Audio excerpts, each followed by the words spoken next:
પૂર્વ નાયબ મુખ્યમંત્રી નીતિન પટેલનું વિચિત્ર નિવેદન, સીદી સૈયદની જાળીને ગુજરાતની સંસ્કૃતિ સાથે નથી સંબંધ। કોંગ્રેસના સમયમાં સીદી સૈયદની જાળી ભેટમાં આપતા હવે સ્ટેચ્યુ ઓફ યુનિટીની પ્રતિમા અપાય છે। નીતિન પટેલ તરફથી આ નિવેદન કરવામાં આવ્યું છે।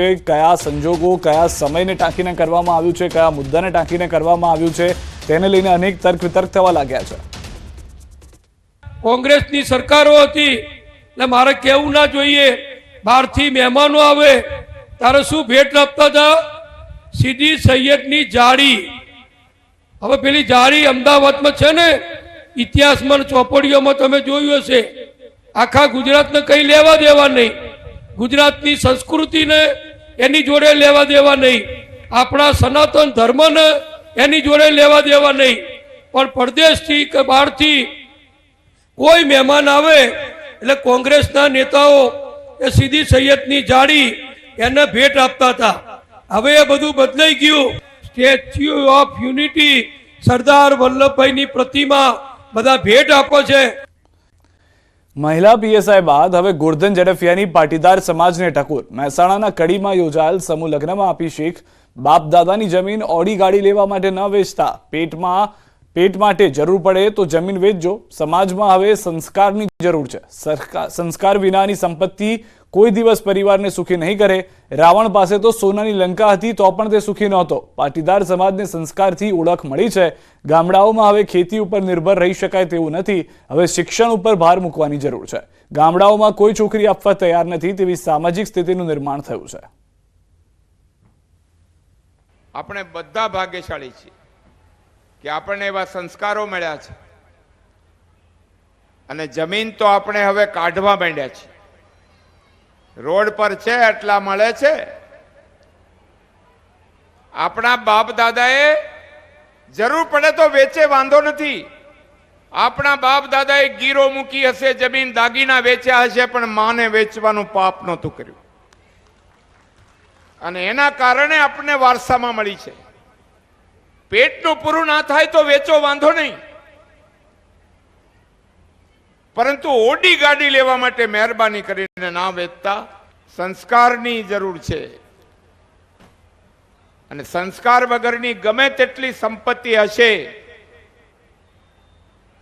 એ સંપત્તિ પરિવારને ક્યારેય સુખી નહીં કરે। એ સંપત્તિથી સુખી થવાતું હોત તો રાવણ જેવા પાસે તો સોનાની લંકા હતી, સુખી નહોતા થઈ શકે। જાહેર મંચ પરથી સમાજના યુવાનોને ટકોર કરી, પોતાના ઘરમાં પીળું પાણી રાખતા હોય તો બંધ કરી દેજો। 21મી સદીનો વહેમ રાખીને પોતાના ઘરમાં પીળું પાણી રાખતા હોય તો બંધ કરી દેજો। ઘરમાં રહેલ દીકરી કે પત્નીને પૂછો કે એનું શું પરિણામ આવે છે। અને ઘરમાં જો પીળું પાણી રાખતા હોય ને, એને મહેરબાની કરીને બંધ કરી દો।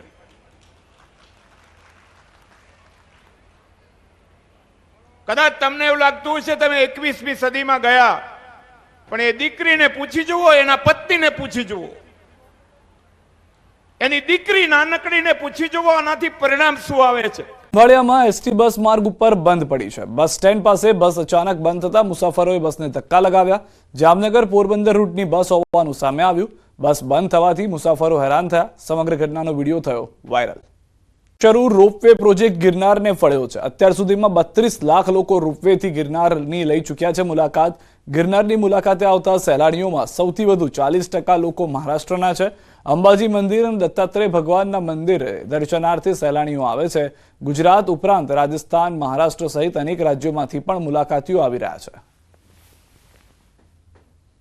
એકદમ સરસ અનુભવ, દિવ્ય અનુભવ થયો, બહુ મજા આવી। પહેલી વાર જ આવ્યા છે, કેમ કે રોપવે છે એટલે સરસ, एकदम एक्सीलेंट इंजीनियरिंग वर्क करेलू।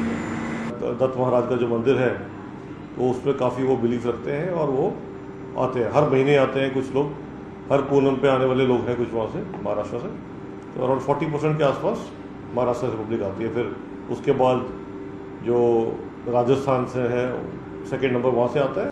तो न्यूज़ 18 गुजरातीनी टीम पहुंची है गिरनार અને ગિરનારમાં રોપવેમાં અંબાજી મંદિર સુધી અમે જઈ રહ્યા છીએ। હું સીધા દ્રશ્ય આપને બતાવવાનો પ્રયાસ કરીશ કે રોપવે ગિરનારમાં આવ્યા બાદ જે સહેલાણીઓ જે જુનાગઢ આવતા હતા, પ્રવાસીઓ જે જુનાગઢ આવતા હતા ને તેની સંખ્યામાં વધારો નોંધાયો છે. અત્યાર સુધીમાં રોપવેથી 32 લાખ જે છે શ્રદ્ધાળુઓ જે છે તે આ ગિરનારની મુલાકાત લઈ ચૂક્યા છે. પહેલાં જ્યારે રોપવે ન હતો ત્યારે ખૂબ જ જૂજ સંખ્યામાં સહેલાણીઓ જે છે તે આવતા હતા અને ઉપર જે અંબાજી મંદિર છે કે દત્ત મંદિર સુધી જતા હતા. પરંતુ હવે રોપવે આવ્યા બાદ આ સહેલાણીઓની સંખ્યામાં વધારો થયો છે અને રેકોર્ડ બ્રેક વધારો થયો છે. રોપવે આવ્યા બાદ વધુ ને વધુ શ્રદ્ધાળુઓ છે, સહેલાણીઓ છે કે જે ગિરનારની મુલાકાત માટે આવી રહ્યા છે.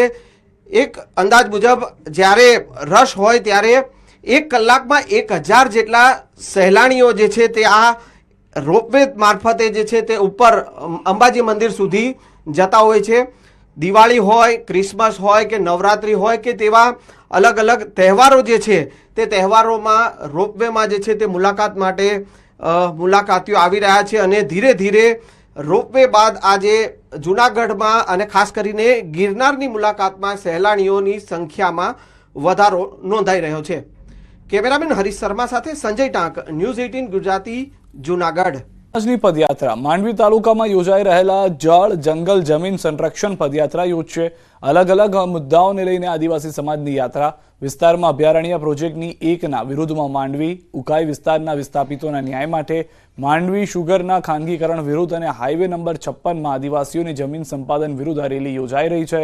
જેમાં માંડવીના માલધારીથી પદયાત્રા નીકળી માંડવી નગર ખાતે પહોંચી હતી. કચેરીએ આવેદનપત્ર પાઠવશે તો પ્રશ્નનું હલ ન આવે ત્યાં સુધી ગાંધીનગર પદયાત્રા યોજવા ચીમકી પણ ઉચ્ચારાઈ છે.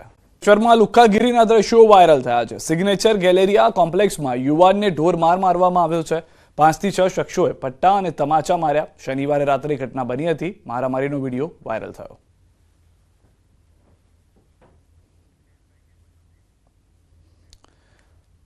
હાલ રોકાઈશું એક વિરામ માટે. આપ જોડાયેલા હો ગુજરાતની number 1 news channel news 18 Gujarati સાથે.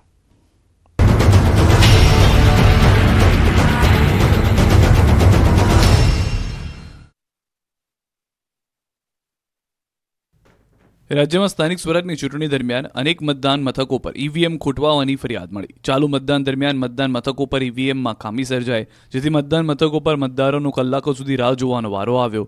દ્વારકાથી લઈને જૂનાગઢ અને બિલીમોરાથી લઈને ગીર સોમનાથ સુધી ઈવીએમ ખોટવાયાની ફરિયાદ મળી.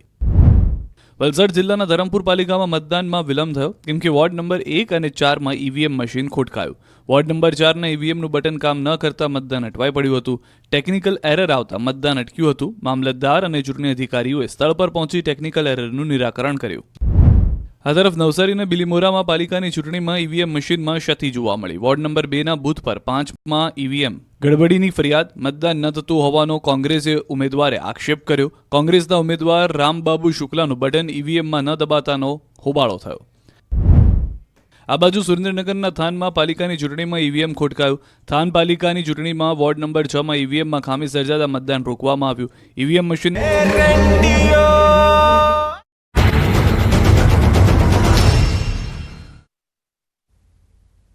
અમદાવાદના ગોમતીપુરમાં જૈન દેરાસરમાંથી મૂર્તિ અન્ય જગ્યાએ લઈ જવાના મામલે હોબાળો થયો. મહારાજ સાહેબ સહિત ભક્તો મૂર્તિ પરત લેવા ગયા, જ્યાં શીલજ ખાતે મૂર્તિ પરત લેવા જતા પોલીસે અટકાવ્યા. કોઈ પણ પ્રકારના અનિચ્છનીય બનાવ ન બને તે માટે પોલીસ બંદોબસ્ત તૈનાત કરાયો. ચિંતામણી, પાર્શ્વનાથ ભગવાન સહિત ભગવાનની મૂર્તિઓ મંજૂરી વગર લઈ ગયા હોવાનો ભક્તોનો આક્ષેપ છે. શીલજ ખાતે મૂર્તિ પરત લેવા જતા હોબાળો થયો.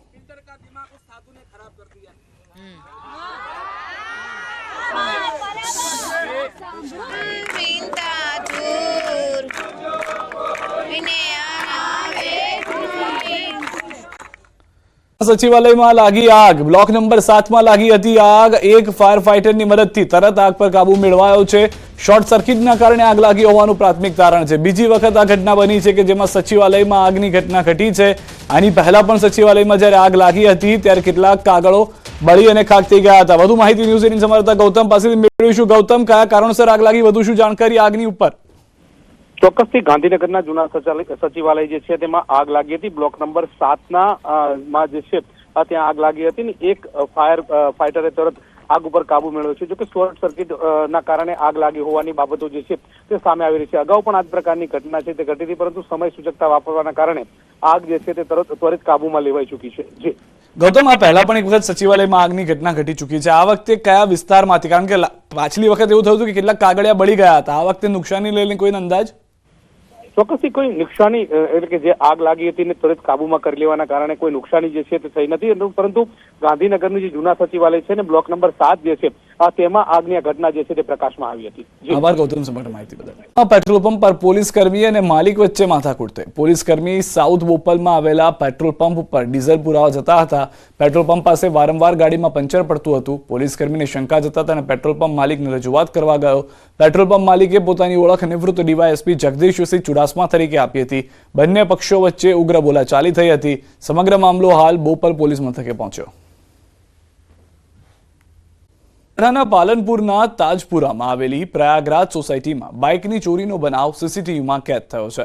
ઘર આગળ પાર્ક કરેલી બાઇકની ચોરી કરી અજાણ્યો ઇસમ ફરાર થતો સીસીટીવીમાં કેદ થયો છે. મોડી રાત્રે અજાણ્યો ઇસમ બાઇક ચોરી કરતા સીસીટીવી કેમેરામાં કેદ થયો. બાદમાં વેજ બિરયાની ઓર્ડર કરતા પહેલા ચેતી જજો. વેજના બદલે નોનવેજ બિરયાની ગ્રાહકને આપી દેવામાં આવી છે. ઓનલાઈન મંગાવેલી વેજ બિરયાનીમાં નો વેજ પધરાવી દેવાયું છે. નોનવેજ પધરાવી દેવામાં આવતા ગ્રાહક દ્વારા નોનવેજ બિરયાનીની આરોગતા તબિયત લથડી છે. અગાઉ પણ આ પ્રકારની ભૂલો સામે આવી હતી. સાઉથ બોપલ ખાતે આવેલા રિબેલ ફાસ્ટ ફૂડ એકમ બની હતી નોનવેજ બિરયાની. ગ્રાહકે એએમસી ફૂડ વિભાગમાં કરી છે ફરિયાદ. ગ્રાહક દ્વારા એએમસી ફૂડ વિભાગને ફરિયાદ કરાઈ છે.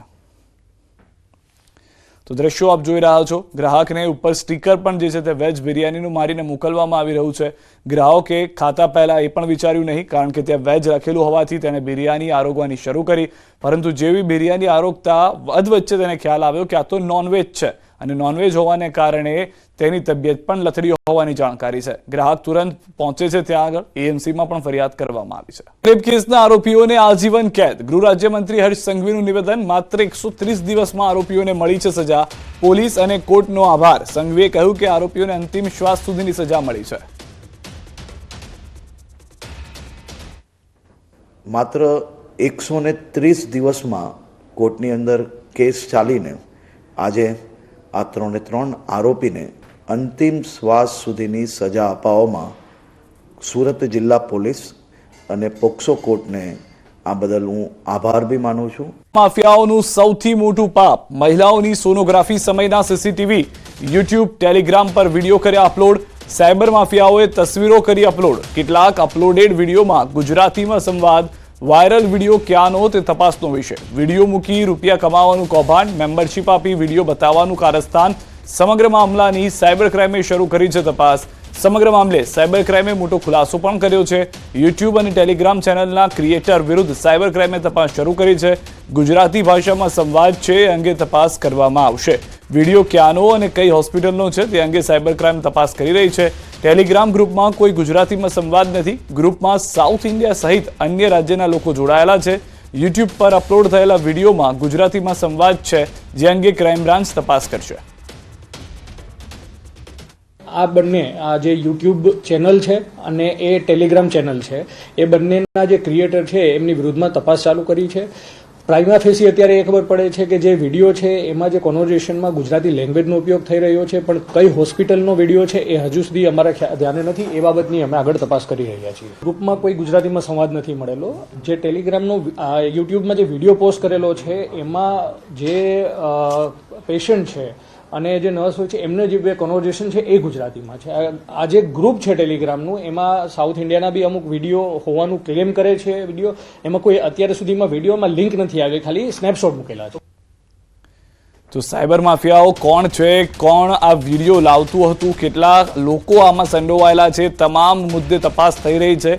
જે ગ્રુપના લોકો છે તેમાંથી કેટલાક ટેલિગ્રામની અંદર જે ગ્રુપના લોકો છે તે સાઉથ ઇન્ડિયન હોવાની જાણકારી છે. જે ભાષાનો ઉપયોગ થઈ રહ્યો છે તેમાં સાથે જે સંવાદ જોવા મળી રહ્યો છે વિડીયોની અંદર, તે જે યુટ્યુબમાં વિડીયો અપલોડ કરવામાં આવ્યો છે, તે યુટ્યુબમાં વિડીયો જે અપલોડ કરવામાં આવ્યો તેમાં ગુજરાતીમાં સંવાદ જોવા મળી રહ્યો છે.